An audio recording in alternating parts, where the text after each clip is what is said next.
Көрісу күні құтты болсын халқым. Көрісу күнінде күн шығысымен жас үлкен кісілерге сәлем беріп, көрші көлем бір-біріңе жасың құтты болсын, жасыңа жас қосылып, ұзақ болғай деп тілегін білдіреді.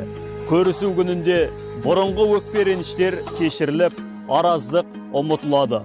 Отбасында дастархан жайып, меймандарды күтіп, ырыс береке тілейді. Әз Наурыздың алғашқы мерекесі құтты болсын.